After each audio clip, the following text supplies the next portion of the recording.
Go. Welcome to the Pox and Bill show. Don't we love it? The Absolutely. the home of village cricket. You know, we are the boys of the Division Eights, and we love it. Fourth grade heroes, two of us. Absolutely just, yeah, Div 8 warriors. Yeah, I mean it's not every day where you can have four blokes keep in the one game in 4 overs. You know, whilst opening the bowling. You know, that's how cricket works down there, and wouldn't have it any other way. Or the game where we played against Knox and had 11 different bowlers and rotated through the entire list for an over. Yeah, that's exactly right. I mean, you know, we talk up these Brunners and Levells and stuff, but don't see them keeping one over, bowling the next, and then keeping for the over after that. Like it's only true heroes down in the lower grades that know how to do these sort of things. These Pox and Bill blokes, Show. So, the Bill, Pox and Bill show. give us a bit of a background around the Pox and Bill Show. What are we about? Where'd this come from? Like, talk to the fans. We've got a lot of them, about 40 or so. Yeah, look, I mean, we've been we've been a dynamic duo for a few years now. I mean, it all probably stems back to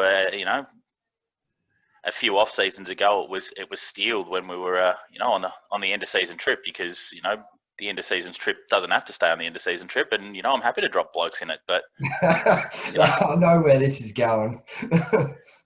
sometimes you wander out of your room in the pub that you're staying at, and a bloke charges at you, and you just have to launch him through a wall. And you know, and look, to be fair, you deserved every bit that you got, and I'll deny that I threw you, and you'll have to wear the cost, but I Uh, wasn't paying, and that's fact. I was not paying a cent, fact, at all, and I'm still convinced I bet you. But for those who are watching, Sean and I are massive wrestling fans, or Bill and I are massive wrestling fans. And one game we were playing in Div 8, and we had tickets to WrestleMania at the MCG, and we both opened the batting so that we could get out nice and early. This guy who's never made a 50 decided he was going to make his first 50 and get a mug. But we've been wrestling fans for a long time, and yeah, we decided to engage in a wrestling match. Well, I decided to take Bill on. Came off second best, got thrown through a wall, deserved it. Put a nice Pox bottom-sized hole in the wall of the Echuca pub. Spent about 2 hours telling everyone at the club that I am not paying a cent. Fact. And then I woke up the next morning and I'm like, yeah, I'm probably paying for this, aren't I, Bill? That was exactly how it went. And look, to be fair, it was worth it for the story, and it got patched up, and we were welcomed back the following year with open arms, and the pub lovers for it. The best part about it was that you left your basketball singlet there. He left his basketball singlet at the pub and ended up paying for that to be posted back too. So not only was I $300 out of pocket for the hole in the wall, I was another $20 out of pocket for Bill's singlet postage. Yeah, if it makes you feel better, the jersey was a bloody Chinese knockoff anyway, and it cost me $10 too. I didn't know that until then. Yeah, I did cheers. not know that. Yeah, cheers. Yeah, no, that was a wonderful 50 you made that day, though.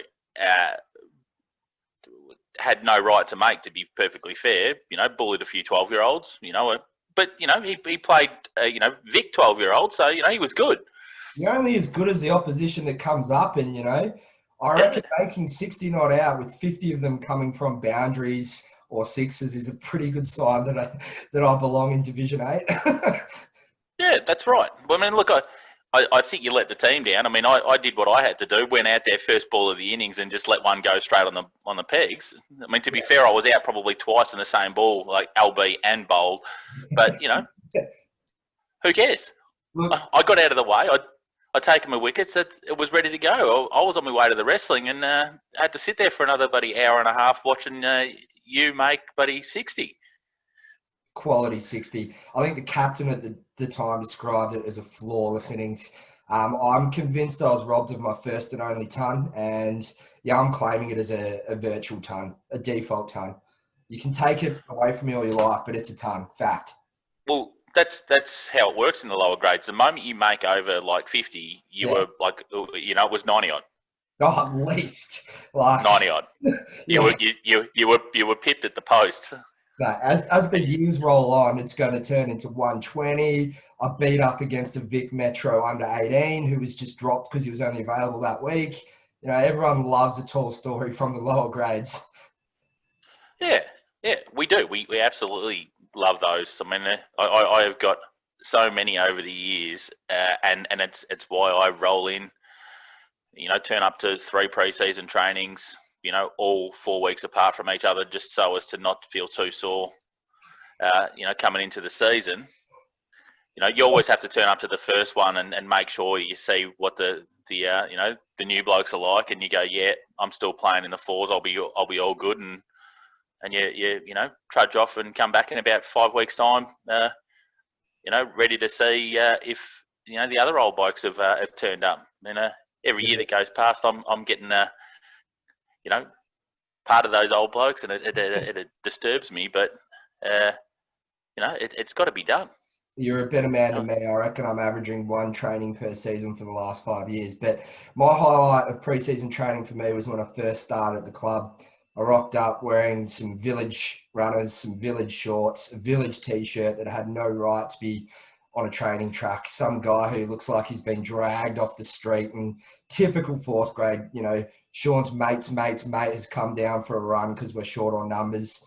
And I think it was maybe 10 minutes into training, week before round 1, and I proceeded to rip a hole in my shorts out in the field and then tweak my hammy playing cricket. Fine achievement. I don't know how you rip your shorts out and do your hammy, but Pox is not the greatest. But good segue, Bill. Let's talk about what you've been up to in the off season. Obviously, there's been a lot going on in the world. We don't want to talk about that, but an elite 4th grade Division 8 hero must have a solid off-season regime or routine, and I'm pretty keen to hear about yours.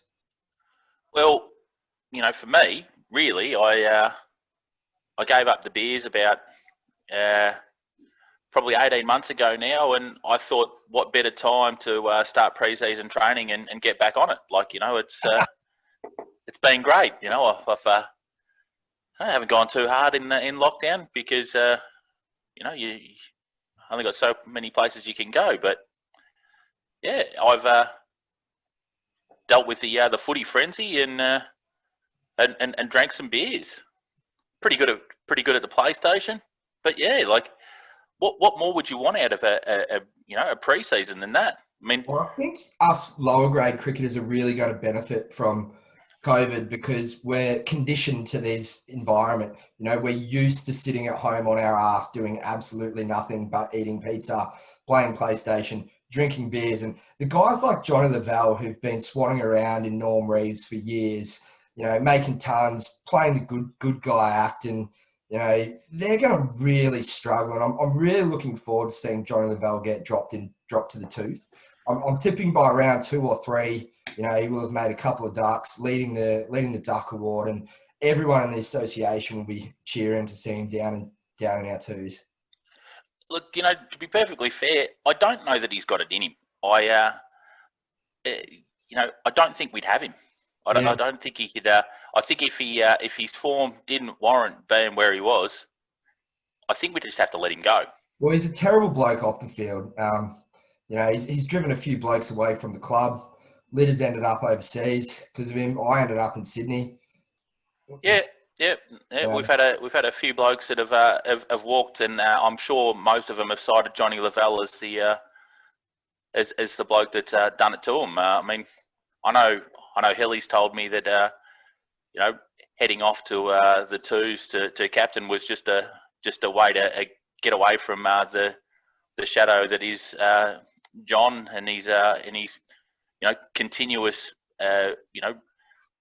banter with the umpires. He just, John just loves being in there with the umpires. I don't know what it is. You turn around, the game's over, and John's teammates are all elsewhere. And where's he? He's in there with the umpires, having a beer, and then he's off and, he might make it back to the club by about 9 o'clock if he's lucky. There's more beers in the opposition rooms than in the Belgrave rooms. The sole reason I've been playing in Division 8, like you've seen me bowl, I bowl express. It is quick. When I'm wearing that headband, it is fast. And, a guy who made 90 not out against an under-18 Vic Metro bowler, all from boundaries and sixes, I could be playing twos or ones, but I just don't want to be anywhere near Levell. I can't be near him. I need to be around you. And so I'm playing Div 8 just to have fun and some banter because he's just no good, Levell, is he? No. It's the Lavells, the Brunners, the Manions. Oh, the Manions. But every club's got them. They're all there. They big fans of themselves. And the funny part is that life catch up with them. Sooner or later, and they don't know how to handle the lower grades. They get down there, and they're all serious and they want to do their things, and all of a sudden you got blokes like me taking pot shots at them, and they don't know how to handle it. They're looking at umpires. Yeah. Take your club sandwiches, your sausage rolls, and go back to the main oval, mate. We're all about barbecue shapes, green cordial, and maybe some watermelon if we're lucky. All right, mate? Oh, yeah. It's starting to get pretty late. We're running out a bit of time, but you've probably got a bit of feel for what the Pox and Bill show's about tonight.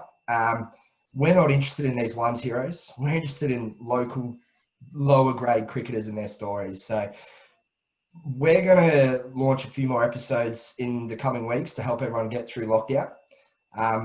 Bill is going to recount many of his wonderful stories, which you all know are fantastic. But drop us a comment in the comments section down there with whatever you'd like to see in the coming episodes. And I think we need who we want to see too. We definitely, if you've got someone you want us to talk to, you think that worthwhile us having a chat to, that's who we want. So long as they're not first grade cricketers, we are not having Johnny Levell on here. Fact. No Johnny Levell. Fact.